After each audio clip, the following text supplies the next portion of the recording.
నేను తెలుగువాడ్ని, నాది తెలుగుదేశం పార్టీ అంటూ సరిగ్గా 43 సంవత్సరాల క్రితం 1982 మార్చి 29వ తేదీన మధ్యాహ్నం 2:30 తెలుగుదేశం పార్టీని స్థాపిస్తున్నట్లు ప్రకటించారు ఎన్టీఆర్. ఆ క్షణం నుంచి రాష్ట్రం, దేశం దాటి ప్రపంచమే తెలుగువాడి గురించి మాట్లాడుకోసాగింది. నేను తెలుగువాడిని అన్న ఎన్టీఆర్ గర్జన ఆత్మగౌరవ నినాదమైంది. కేవలం 9 నెలల్లోనే చారిత్రాత్మక విజయాన్ని అందుకున్న ఎన్టీఆర్ ముఖ్యమంత్రిగా పదవి చేపట్టిన నాడు ఆయన లక్ష్యం ఒకటే: పేదవారికి పట్టెడన్నం పెట్టాలి, తలదాచుకునేందుకు పక్కా ఇల్లు కట్టివ్వాలి. తెలుగుదేశం మొదటిసారి అధికారంలోకి వచ్చిన 1983లో ఉగాది నాడు ఎన్టీఆర్ ప్రారంభించిన ₹2 కిలో బియ్యం పథకంతో తెలుగునాట సంక్షేమ యుగాది ప్రారంభమైంది.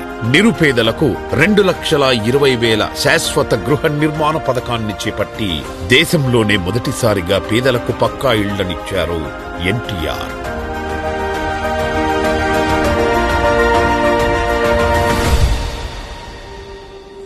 ఇక visionary leader, cyber savvy chief minister, CEO of Andhra Pradesh, IT Indian of the millennium, business person of the year, ఒక్కొక్క మలుపులో ఇలాంటి ఎన్నో పిలుపులను అందుకుంటూ తెలుగువారి దార్శనికతకు ప్రతీకగా నిలిచారు నారా చంద్రబాబు నాయుడు గారు. ఆంధ్రప్రదేశ్ విజన్ 2020 పేరుతో ఓ దార్శనిక పత్రాన్ని చంద్రబాబు విడుదల చేసినప్పుడు ఆ మాట విని నవ్విన వారికి సమాధానమే సైబరాబాద్. 1998లో హైటెక్ సిటీ పేరిట ప్రారంభమైన Hyderabad information technology and engineering consultancy city ఒక అంతర్జాతీయ సంచలనం. IT అన్న పదాన్ని మారుమూల తెలుగు యువతకు పరిచయం చేసింది హైటెక్ సిటీ. రైతు బిడ్డలను IT ఉద్యోగులుగా మార్చి లక్షల్లో జీతాలు వచ్చేలా చేసింది ఈ హైటెక్ సిటీ. హైదరాబాద్ కి వెళితే చాలు, ఏదో ఒక ఉద్యోగం దొరుకుతుంది అన్న భరోసాను చదువుకున్న యువతకు కలిగించింది హైటెక్ సిటీ. మధ్యతరగతి వారిని ఎందరినో విదేశీ విమానాలెక్కించింది హైటెక్ సిటీ. అదే సమయంలో సమాజంలో దాదాపు సగం శాతం ఉన్న మహిళల శక్తిని, మేధస్సును, శ్రమను, సృజనాత్మకతను ఉపయోగించుకోకుండా అభివృద్ధికర సమాజాన్ని నిర్మించలేమని భావించిన చంద్రబాబు గారు దేశంలోనే తొలిసారిగా డ్వాక్రా పథకం కింద స్వయం సహాయక సంఘాలను విస్తృత స్థాయిలో ఏర్పాటు చేశారు. స్వయం సహాయక సంఘాల ఏర్పాటుతో వృత్తిదారులకు ప్రోత్సాహం దొరకడంతో మహిళల అభ్యున్నతితో పాటు గ్రామీణ ఆర్థిక రంగం కూడా పుంజుకుంది. ఇలాంటి ఎన్నో విప్లవాత్మక పథకాలతో ఎన్టీఆర్, చంద్రబాబు గారుల సారథ్యంలో తెలుగువారి జీవనాన్ని అభ్యుదయం వైపు నడిపించిన పార్టీ తెలుగుదేశం పార్టీ. జాతీయ రాజకీయాలలో సైతం నిర్ణయాత్మక శక్తిగా ఎదిగిన ప్రధానులు, రాష్ట్రపతుల నియామకాలలో కీలక పాత్ర పోషించింది తెలుగుదేశం పార్టీ. పార్టీ సాధించిన ప్రతి విజయం వెనక కార్యకర్తల కష్టం ఉంది, వారి కుటుంబాల త్యాగఫలం ఉంది.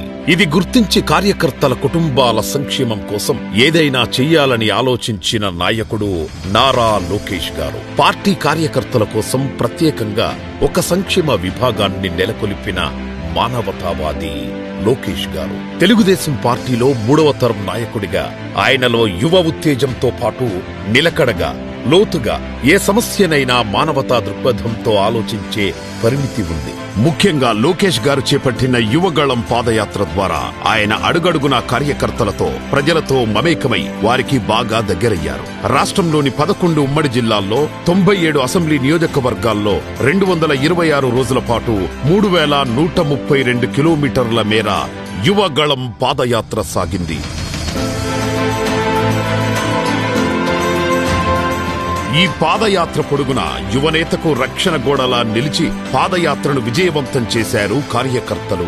పార్టీ అధికారంలోకి వచ్చాక 1,000,000 సభ్యత్వాలను నమోదు చేయడమే కాదు, 1,000,000 మంది కార్యకర్తలకు శతకోటి దారుల్లో అండగా నిలుస్తున్నారు లోకేష్ గారు.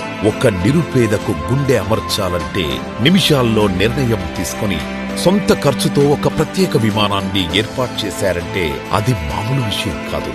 ఆపదలో ఉన్నారని ఒక్క మెసేజ్ పెడితే చాలు, పార్టీ సంక్షేమ విభాగం నుండి మొదలుపెట్టి ముఖ్యమంత్రి సహాయ నిధి వరకు తన పరిధిలో వీలైనంత సాయం అందిస్తారు.